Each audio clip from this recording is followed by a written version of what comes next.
Hello everyone, welcome to 12th Commerce BK lecture. We are into chapter number 2, that is final account of not for profit concern, and we are checking some of the important terms in this particular chapter. So open page number 70 in your textbook. Let us take specimen of income and expenditure account. तो जैसा कि final account के अंदर trading account या profit and loss account होता है, उसी तरीके से final account of not for profit concern के अंदर इनकम एंड एक्सपेंडिचर अकाउंट एक नॉमिनल अकाउंट है। और नॉमिनल अकाउंट का मतलब आपको पता है, debit all expenses and credit all income. इस तरीके से हमें इसको रिकॉर्ड करना है। डेबिट में सारे एक्सपेंसेस और क्रेडिट में all income you will record. ठीक है, so starting with expenditure part, first item is given as salary. Salary के बाद वी हैव वेजेस। अब आप ऐसा समझ सकते हैं कि जब हम फाइनल अकाउंट कर रहे थे पार्टनरशिप फर्म का, तो वहां पर ट्रेडिंग अकाउंट अलग होता था, प्रॉफिट एंड लॉस अकाउंट अलग होता था। तो वेजेस ट्रेडिंग में जा रहा था और सैलरी जो है वो प्रॉफिट एंड लॉस में आ रहा था। इसमें ऐसा कुछ नहीं है। इसमें सारे एक्सपेंसेस, चाहे वो डायरेक्ट हो या इनडायरेक्ट हो, वो सब इनकम एंड एक्सपेंडिचर अकाउंट में आएंगे, और सारे के सारे इनकम वो भी इनकम एंड एक्सपेंडिचर अकाउंट में इनकम की तरफ जाएंगे। ठीक है, next printing and stationery, rent, interest, conveyance, rates and taxes, insurance premium, audit fees, office expenses, telephone expenses, medicine, ये सारी चीजें ऑलरेडी एक्सप्लेन की हुई है फाइनल अकाउंट में, तो वैसा ही है, कुछ नया नहीं है। Next we have sports material consume during the year. अब कुछ स्पोर्ट्स मटेरियल जो हम परचेस करते हैं, अगर उसमें से कुछ मटेरियल यूज हो गया जो शॉर्ट टर्म का था, लॉन्ग टर्म का नहीं था, तो उसको हम एक्सपेंडिचर साइड शो करेंगे। Where we will show it, expenditure side. ठीक है, अगर इसका स्टॉक होता, like stock of sports material, तो वो कहां जाता, वो एसेट साइड जाता। जैसे देखिए यहाँ पर क्लोजिंग स्टॉक का एडजस्टमेंट किया हुआ है, तो ये जो पर्टिकुलर फिगर है closing stock of sports material, उसे हमें कहां लेकर जाना पड़ेगा, उसका सेकेंड इफेक्ट एसेट साइड में आएगा। ठीक है, this one.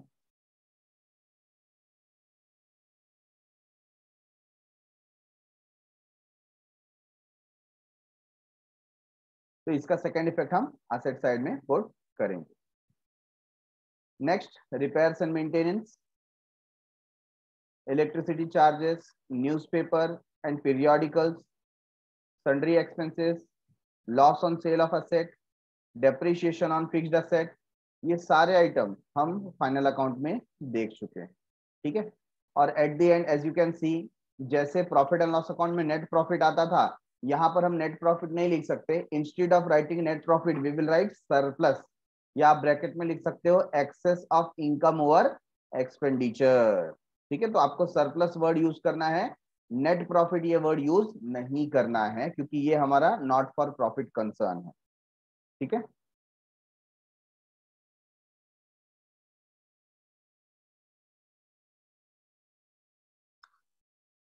Moving towards income side, और फर्स्ट आइटम हमारे पास है सब्सक्रिप्शन। जैसा कि मैंने आपको इन्फॉर्म किया था, बताया था, सब्सक्रिप्शन क्या होता है।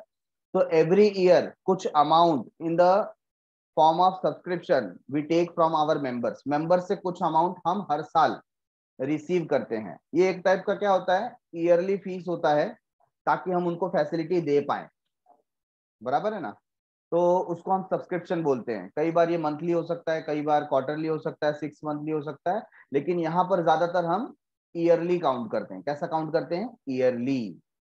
क्यों, क्योंकि बुक्स ऑफ अकाउंट 1 ईयर के पीरियड के लिए प्रिपेयर किया जाता है। ठीक है, तो इसके अंदर जब हम सब्सक्रिप्शन रिकॉर्ड करेंगे, we will treat it as income, और उसके अंदर जो भी एडजस्टमेंट होगा, जैसे अगर वो करंट ईयर का इंफॉर्मेशन है तो आउटस्टैंडिंग होगा तो ऐड करेंगे, और एडवांस होगा तो लेस करेंगे। ठीक है ना, अकॉर्डिंगली प्रीवियस ईयर का इंफॉर्मेशन होगा तो हम रिवर्स कर देंगे। तो इसके बारे में हम एक्स्ट्रा क्वेश्चन लेंगे, आगे बढ़ते हैं।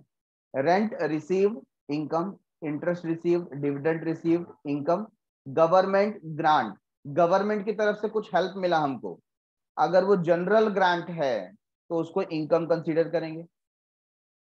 ग्राउंड रेंट, हमारा कोई प्लॉट फ्री है तो कई बार हम कुछ इवेंट के लिए, शादी के लिए, बर्थडे पार्टी के लिए क्या करते हैं, रेंट पे दे देते हैं, तो उसका रेंट आया, इनकम। सन्ड्री रिसीट, कुछ रिसीट हमें मिले, कुछ पैसे मिले, कहीं से भी मिले हों, थोड़े बहुत मिले, जिसका अकाउंट सेपरेटली मेंटेन नहीं किया जा सकता, तो फिर हमने उसको सन्ड्री रिसीट में डाल दिया।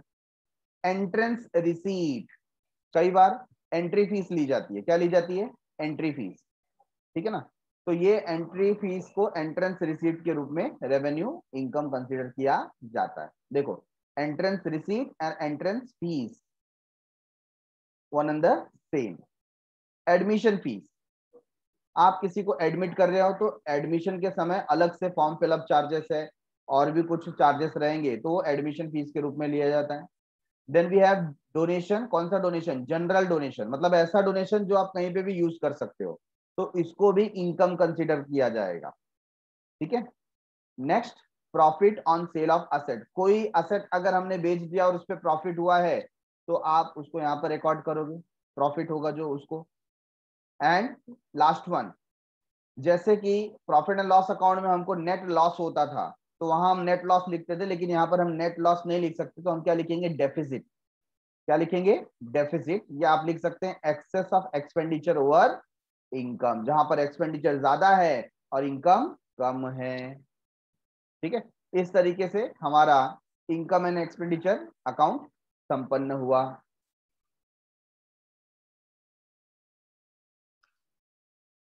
Moving towards our next particular specimen and that is of balance sheet. Balance sheet जैसा कि हमने फाइनल अकाउंट के अंदर किया था, उसी रूप में हमको यहां पर बैलेंस शीट प्रिपेयर करना है। कुछ आइटम हमारे लिए न्यू हो सकते हैं, तो उसको एक एक करके हम देख लेते हैं। जैसा कि हम पार्टनर्स फाइनल अकाउंट में कैपिटल अकाउंट लिखते थे या पार्टनर्स कैपिटल बनाते थे, उसकी जगह पे हमको यहाँ पर लिखना है कैपिटल फंड। क्या लिखना है, कैपिटल फंड। और कैपिटल फंड में आपको पहले वहां पर प्रोवाइड करना है ओपनिंग बैलेंस। इसके बाद अगर कोई डोनेशन है जो स्पेसिफिक डोनेशन है, उसे कैपिटलाइज करना है। अगर एडजस्टमेंट में कहा गया है कि एंट्रेंस फीस को कैपिटलाइज करो तो उसे कैपिटलाइज करेंगे।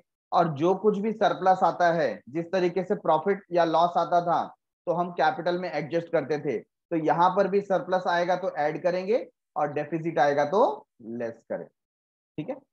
इसके अलावा अगर कोई रिजर्व है, जैसे बिल्डिंग फंड दिया हुआ है, मतलब बिल्डिंग बनाने के लिए हम पैसे जमा कर रहे हैं, या एंडोमेंट फंड दिया है, या टूर्नामेंट फंड दिया हुआ है, क्योंकि बहुत सारे क्रिकेट क्लब वगैरह रहते हैं या ऐसे जो स्पोर्ट्स क्लब होते हैं, वहां पर टूर्नामेंट के लिए भी अलग फंड या रिजर्व रखा जाता है। कोई स्पेशल फंड है, चैरिटी फंड है, तो ये सारे रिजर्व्स हमें लायबिलिटी साइड में लिखने हैं। तो funds are known as reserves, funds are known as reserves. Sundry creditor as usual, जैसे फाइनल अकाउंट में था वैसे यहां पर है। Bank overdraft, other loan, outstanding expenses, expense जो पे करना बाकी है। देन प्री रिसीव्ड या इनकम रिसीव्ड इन एडवांस, ठीक है, वो भी लायबिलिटी का पार्ट होता है। और अगर आपको यहाँ पर लाइफ मेंबरशिप फीस दिया है, इस बात को आप ध्यान रखिए, लाइफ मेंबरशिप फीस, सिर्फ मेंबरशिप फीस होता तो इनकम, बट अगर आपको लाइफ मेंबरशिप फीस दिया, मतलब किसी मेंबर ने हमको एक साथ बहुत बड़ा अमाउंट दे दिया पूरे लाइफ के लिए, ठीक है ना, तो उसको हमको कहां रखना है, लायबिलिटी साइड। तो done with the liability part.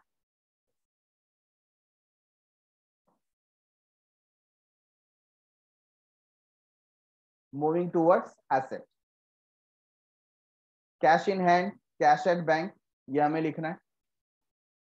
Fix deposit, investment, sundry debtor, land and building, furniture fixture, plant and machinery, equipment, ये सारी चीजें हमें पहले से पता है। और हमारी ऑर्गेनाइजेशन के पास प्लेग्राउंड है, मोटर व्हीकल है, लाइब्रेरी बुक्स हैं, स्टॉक ऑफ स्पोर्ट्स मटेरियल है, स्टॉक ऑफ स्टेशनरी है, स्टॉक ऑफ ड्रग है। अभी स्टॉक ऑफ ड्रग्स का मतलब क्या हो गया? हो सकता है हमारा कोई चैरिटेबल ट्रस्ट है जो मेडिसिन से लोगों की सेवा करता है ना, मेडिसिन प्रोवाइड करता है, तो हमारे पास मेडिसिन का स्टॉक रखना पड़ेगा, तो वो होता है stock of drugs. Loans and advances given, accrued interest, accrued interest मतलब आउटस्टैंडिंग इंटरेस्ट, इंटरेस्ट आना बाकी है, ठीक है ना। प्रीपेड एक्सपेंस, ऐसा एक्सपेंस जो हमने ज्यादा पे कर दिया। आउटस्टैंडिंग इनकम, इनकम मिलना बाकी है, तो ये सारी चीजें हम एसेट में मेंटेन करेंगे। So here we have finished with balance sheet part. Now focus upon point number 9, stock of stationery. अब जब स्टॉक ऑफ स्टेशनरी आपके पास है तो आपको पहले से पता है कि कुछ स्टेशनरी इस साल आप यूज करेंगे, पूरा का पूरा तो नहीं करेंगे लेकिन कुछ यूज करेंगे। तो जितना स्टेशनरी आपने यूज कर लिया, यूज करके फिनिश कर दिया, उतना आपको इनकम एंड एक्सपेंडिचर अकाउंट में शो करना पड़ेगा, और जो स्टेशनरी बच गया उसको आप असेट में शो करेंगे, ठीक है ना। तो यहां पर सबसे पहले इसको कैलकुलेट करने के लिए आप लेते हैं ओपनिंग स्टॉक। से फॉर एग्जांपल ओपनिंग स्टॉक है हमारे पास 10,000 का। देन वी हैव परचेसेस, इस साल हमने कितना परचेस किया है? तो इस साल हमने 50,000 रुपीज का स्टेशनरी परचेस किया, ठीक है। इसके अलावा हम देखेंगे हमारा कोई बिल पे करना बाकी है क्या? तो आउटस्टैंडिंग बिल भी है 5,000 रुपीज का, वो भी हम ऐड करेंगे, तो टोटल कितना हो गया? 65,000, ठीक है। इसमें से आप क्लोजिंग स्टॉक लेस करेंगे, मतलब जो स्टॉक आपके पास बच गया उसको आपको लेस करना है। से फॉर एग्जांपल 60,000 का स्टॉक आपके पास पड़ा हुआ है अभी eight the end of the year, मतलब आपने कंज्यूम कितना किया? आपने 5,000 रुपीज का स्टॉक कंज्यूम किया। तो ये जो 5,000 है ये कहां जाएगा? ये इनकम एंड एक्सपेंडिचर अकाउंट में एक्सपेंसेस में जाएगा, ठीक है ना। और ये जो 60,000 जो बच गया है, यूज नहीं हुआ है, ये जाएगा एसेट। Getting it everyone? तो इस तरीके से आपको इसका इफेक्ट देना है।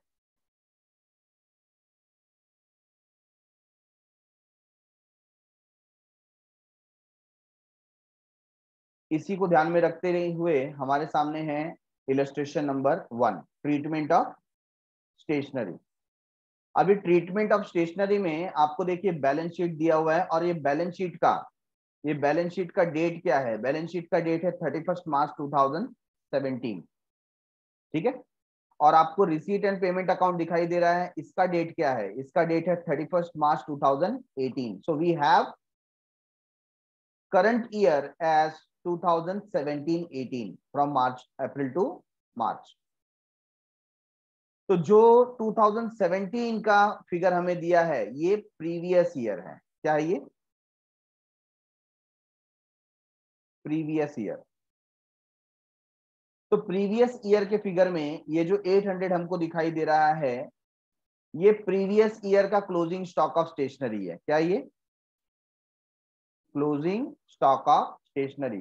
प्रीवियस ईयर का closing will become current year's opening.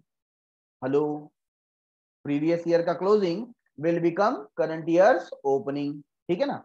इसके अलावा हमको करंट ईयर में क्या दिया हुआ है? करंट ईयर में हमने परचेस किया है नया स्टेशनरी, कितने का? 7,000 रुपीज का। एडजस्टमेंट क्या दिया हुआ है? 1,500 is outstanding for stationery bill, अभी भी 1,500 का बिल भरना बाकी है, और हमें एट द एंड दिया है, आप देख रहे हैं यहां पर on 31st March 2018 stock of stationery was 1,300, मतलब ये करंट ईयर का क्लोजिंग दिया है, closing stock of current year, closing stock of current year, ठीक है ना। हमारा फॉर्मूला क्या था? याद कीजिए, हमारा फॉर्मूला था opening stock add purchases, add outstanding bill less closing stock of current year। आया ना? तो यहां पर देखिए ये जो 800 है ये पिछले साल का क्लोजिंग है, तो करंट ईयर का क्या हो जाएगा? ओपनिंग। तो हमने 800 लिख दिया। नेक्स्ट परचेसेस कितना किया है? परचेसेस हमने किया है 7000। आउटस्टैंडिंग बिल कितना है? आउटस्टैंडिंग बिल है 1500, ये भी ऐड हो जाएगा, ठीक है ना। और लास्ट में 1300 क्लोजिंग स्टॉक, इसको लेस किया जाएगा। तो कैलकुलेट करके बोलिए फाइनल फिगर क्या आएगा। तो आपको क्या करना है, आपको यहाँ पर 700 सॉरी 800 प्लस 1500 प्लस 7000 माइनस 1300 करना है। तो आपको फाइनल फिगर मिलेगा 8000। क्या मिलेगा? 8000। ये 8000 है क्या? ये 8000 है stock consumed, stock consumed during the year. और ये 8000 जाएगा कहाँ? ये 8000 जाएगा एक्सपेंडिचर में। कहाँ जाएगा? एक्सपेंडिचर में। और इसमें से जो 1300 ये है, ये आपको एसेट में डालना है। Where you will put it? On asset side. I hope it is very much clear how to calculate stock consumed during the year.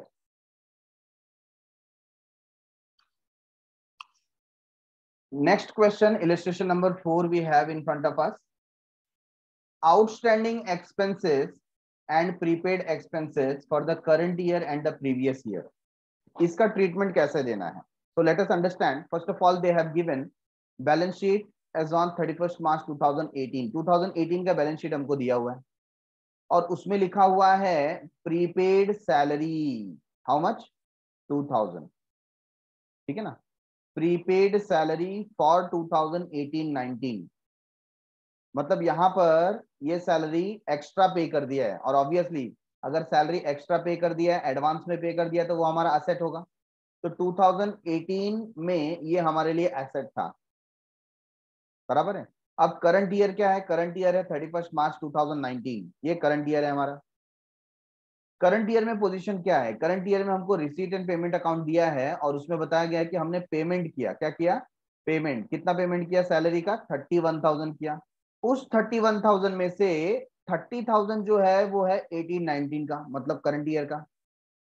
और 1,000 हमने पे कर दिया 19-20 का, मतलब ये करंट ईयर का प्रीपेड है। तो आपको ये बात क्लियर होगी कि इसे हम कहेंगे प्रीपेड ऑफ करंट ईयर,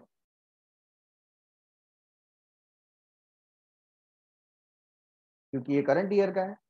और ये जो प्रीपेड था इसे हम कहेंगे प्रीपेड ऑफ लास्ट ईयर, क्योंकि हम लोग इस बार 2019 में हैं, तो वो हमारा प्रीवियस ईयर है ना। कौन सा ईयर है?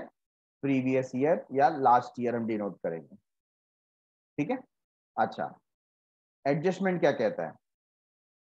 एडजस्टमेंट कहता है outstanding salary for the current year was 5500। ये बोल रहे हैं करंट ईयर का जो आउटस्टैंडिंग है वो 5500 है।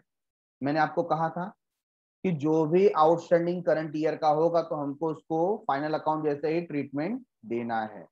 तो ये जो 5500 है इसको हम क्या करेंगे? ऐड करेंगे, ठीक है ना। तो इसको मैं कुछ इस तरीके से शो कर दूंगा यहाँ पर, add outstanding of current year, outstanding of current year, ठीक है। Show the presentation of salary in the final account of a concern for the year 18-19। तो 2018-19 के लिए ये प्रेजेंटेशन मांग रहे हैं। क्या मांग रहे हैं? प्रेजेंटेशन। तो हम क्या करेंगे यहाँ पर? हमको यहाँ पर बनाना है इनकम एंड एक्सपेंडिचर अकाउंट। कौन सा अकाउंट? इनकम एंड एक्सपेंडिचर अकाउंट, ठीक है। तो let us prepare income and expenditure account first.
तो इसे मैं नाम दूंगा इनकम एंड एक्सपेंडिचर अकाउंट।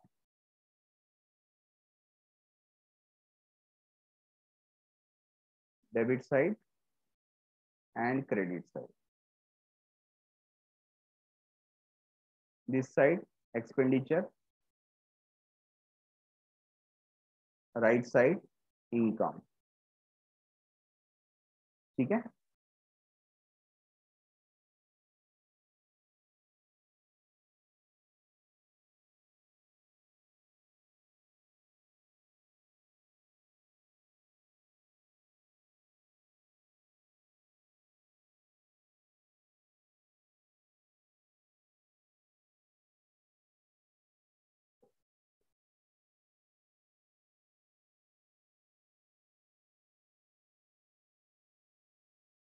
और इसको हम ट्रीट करेंगे बैलेंस शीट।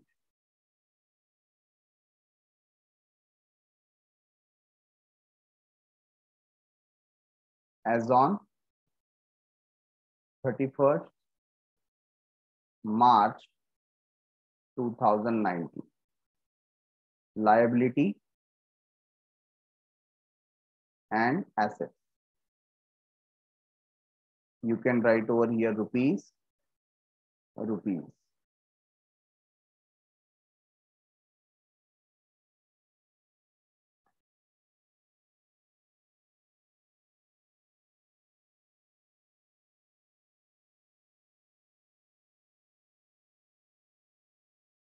ओके, अब देखिए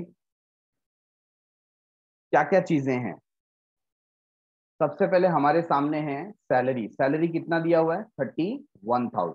ओके, तो हम यहाँ पर रिकॉर्ड करते हैं, क्योंकि सैलरी सैलरी हमारे लिए क्या है? एक्सपेंस। तो हम डेबिट साइड में लिखेंगे to salary. How much? 31,000 inner column.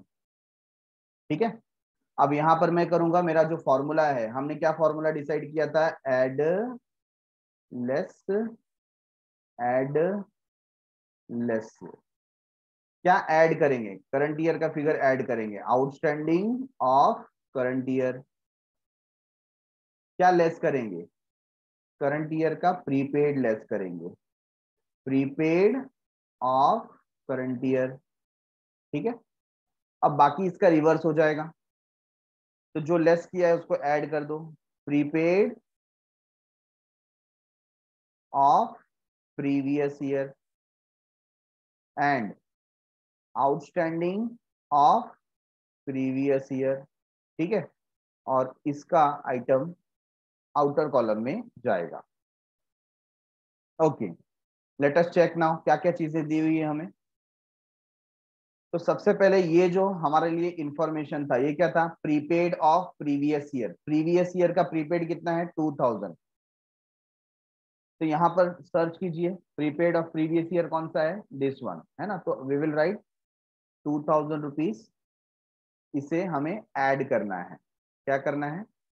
Add करना है। तो 2,000 हम ऐड करेंगे। नेक्स्ट, यहाँ पर देखिए, ये जो 18-19 है, ये तो करंट ईयर का है, तो करंट ईयर को हमको कोई टच करने की जरूरत नहीं है, keep it as it is. अब है prepaid of current year. Prepaid कितना है? 1,000। तो prepaid of current year you will write 1,000, जो कि आपको डिडक्ट करना है। तो मैं ब्रैकेट में लिख देता हूं फॉर क्लैरिटी, 1,000 हम डिडक्ट करेंगे। ओके, इसके अलावा नीचे लिखा है outstanding salary for current year, मतलब outstanding of the current year 5,500। 5,500। तो outstanding of the current year add किया जाएगा 5,500। इसके अलावा क्या और कोई इंफॉर्मेशन है? नहीं, इसके अलावा और कोई इंफॉर्मेशन नहीं है, तो बाकी हम क्या कर देंगे? नील। ठीक है, तो इसको कैलकुलेट करते हैं। कैलकुलेट कीजिए, 31,000 प्लस 5,500 माइनस 1,000 एंड प्लस 2000, तो हमें यहाँ पर फिगर मिलता है 37,500। क्या फिगर मिला? 37,500 का। ठीक है। अच्छा, इसके साथ साथ जो इंफॉर्मेशन करंट ईयर का है उसका डबल इफेक्ट आएगा। जो इंफॉर्मेशन करंट ईयर का है, क्या क्या करंट ईयर का है? करंट ईयर का है आउटस्टैंडिंग 5,500 और करंट ईयर का है प्रीपेड। ठीक है। तो जो करंट ईयर का इंफॉर्मेशन है उसका सेकंड इफेक्ट कैसे होता है? जो आउटस्टैंडिंग है, मतलब पे करना बाकी है, वो हमारे लिए लायबिलिटी है। तो हम लायबिलिटी में लिखेंगे यहां पर outstanding salary.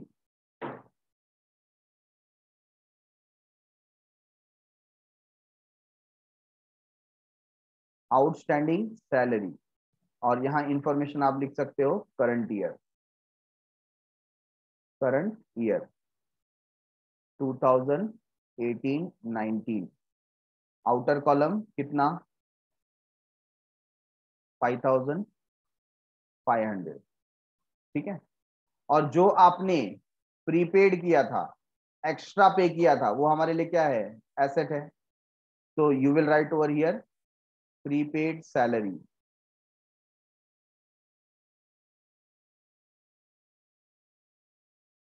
Current year 2018-19, outer column 1000। Clear है? तो इस तरीके से हम इसको प्रेजेंट करेंगे। Now we have practice problem in front of us from page number 114, and they are asking us to calculate stationery consumed during the year. Stationery consumed during the year, you can calculate with the formula of opening stock, add purchases, add outstanding bill, and you have to reduce or subtract closing stock of the current year. You will get stationery consumed during the year. So let us start. First of all, they had given us previous year's balance sheet. So we will write here previous year. Okay, for our understanding, this year is the previous year. So this is closing stock of previous year. This will become opening stock of current year. Okay, so we can write opening stock of current year. Closing stock of previous year will become opening stock of current year. Okay. Next, what they have given on the payment side, they have mentioned stationery purchase. So new stationery we have purchased for rupees 6,300. Other than this, what other information we have? Rupees 1,000 outstanding for stationery bill. So this also we have to add. Next, stock of stationery as on 31st March 2019 was valued at rupees 1,800. This is closing stock of current year. Closing stock of current year. So what we will do, we will subtract it, and at the end we will get total stationery consumed during the year. So let us start.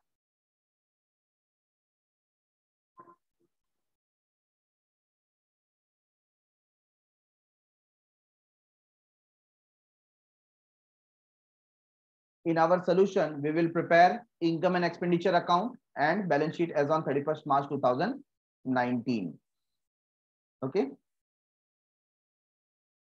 So income and expenditure account for the year ended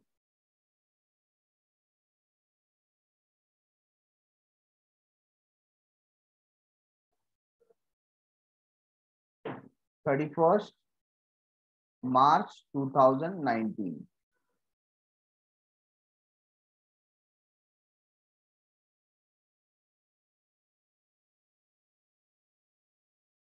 ठीक है। तो salary जो हमने पे किया है, that will go on expenditure side. There we will write two salaries.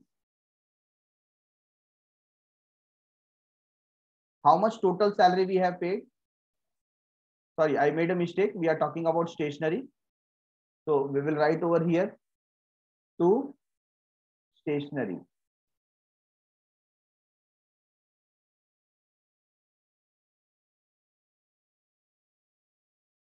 Underline it.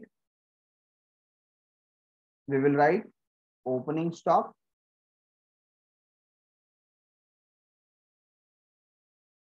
add purchases, add outstanding bill of current year, and then we will take the total, and then we will deduct less closing stock of current year. So let us take it one by one. First of all, opening stock is given as 400 rupees. So we will start it from here. Opening stock 400. Next, purchases are 6,300.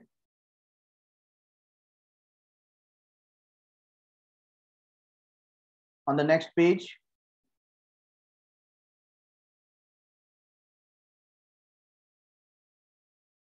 ₹1,000 outstanding for the stationery bill. So current year's outstanding 1,000. So total is 7,700. So what is the closing stock? Closing stock is amounting to rupees 1,800. So reduce 1,800. Final figure you will get on outer column. So 7,700 minus 1,800. Tell me how much? We will get 5,900. 5,900. Okay. And what will be the second effect? So जो closing stock है current year का, that will go on the asset side. You will write stock of stationery. Stock of stationery. How much? 1,800. तो ये जो closing stock था ये हमने यहां पर मेंशन कर दिया. Getting it? इस तरीके से आपको इसको फॉर्मुलेट करना है. उसके अलावा जो करंट ईयर का आउटस्टैंडिंग बिल है, पे करना बाकी है, that you will write over here outstanding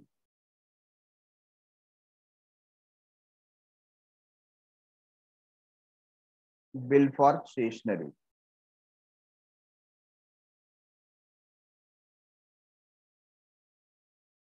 Into bracket current year.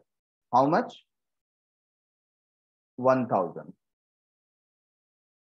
ठीक है? So in this way we have to present.